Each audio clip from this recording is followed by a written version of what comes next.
Seveda, poglejte, Zemlja je relativno blizu svoji zvezdi, svojemu Soncu. To zadevno ni pričakovati, da bi pravzaprav našli v naši okolici veliko teh delcev, ki prihajajo od drugod. Recimo vsi manjši kamni, asteroidi, vsi kometi zaenkrat prihajajo iz našega Osončja. No, seveda je pa samo vprašanje časa, kdaj kljub samo najde človek kakšno izjemo, in v tem primeru se uspel tak zelo redek gel v bistvu ujeti nekaj teh delcev, za katere so potem po lastnostih, kemičnih sestavi in tako naprej lahko pogruntali, da dejansko prihajajo od zunaj, se pravi izven našega Osončja. Seveda pa obstoj teh delcev, njihovo proučevanje in tako naprej se pa večinoma pa še zmeraj dogaja tako, da pravzaprav jih opazujemo tam, kjer so, se pravi nekje relativno daleč v galaksiji, in ne tako, da bi jih pravzaprav počakali, da pridejo do nas in da bi jih tukajle ujeli. Vendar na drugi strani pa to je komplementarno, a ne, se pravi, če najdeš dejansko imaš delce v rokah, da temu tako rečem, potem očitno lahko vse o njihovih lastnostih izveš. Če jih opazuješ samo po neki svetlobi, ki jo mogoče deloma pijejo, je pa ta stvar bolj omejena. No, zanimivo, kot pravi poročilo, je vzorec zbirala NASA-ina sonda Stardust, ne? Ki jo je NASA poslala v vesolje že leta 1999. Kapsula z dragocenimi vzorci pa je na Zemljo se vrnila šele leta 2006. Se pravi, da so 8 let znanstveniki rabili za identifikacijo vzorcev.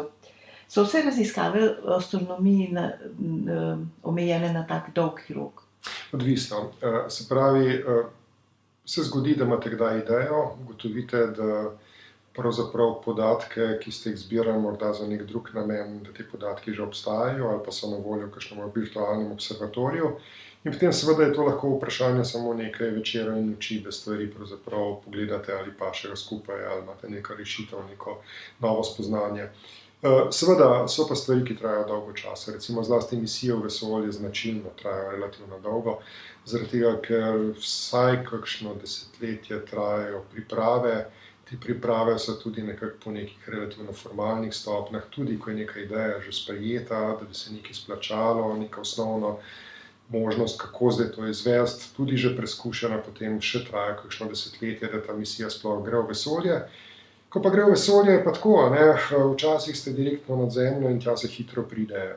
Če greste pa nekam globje, pod kakšnemu drugemu planetu ali dlje, skratka v našem Osončju, potem je pa treba upoštevati, da smo praviloma zelo čuvamo na denar. Namreč denarja je vedno mnogo premalo in to zadevno je treba uporabiti vse mogoče trike, zato da pridete z zelo malo goriva in zelo malo sredstvi zelo daleč. Razne gravitacijske frače, da se zavihtite okrog enega planeta, pa vas vrže proti drugemu, tam zavihtite proti tretjemu in tako naprej.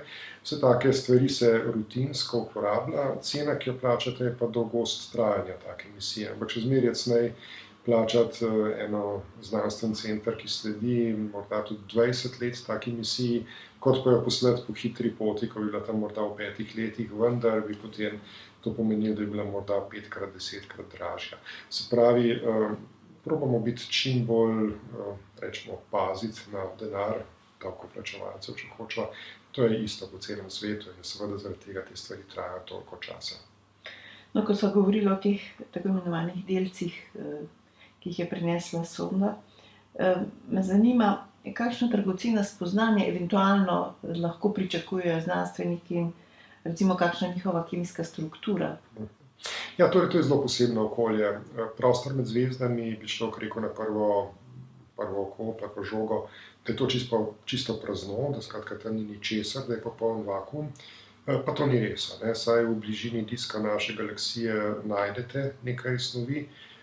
Deloma je ta snov v običajnem plinu, recimo vodikov plin, deloma je ta snov v prašnih delcih. Ti prašni delci so različnih velikosti, vendar tam nekje okrog recimo en del mikrona, se pravi približno to, kolikor je valovna dolžina vidne svetlobe.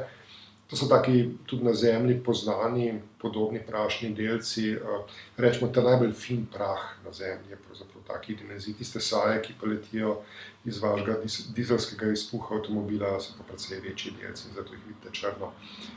Torej, ja, Ti prašni delci so druga komponenta in zdaj se kaže, precej jasno, že pravzaprav nekaj časa domnevamo in počasi možemo obroč, da obstaja še nekako tretja umestna zgodba.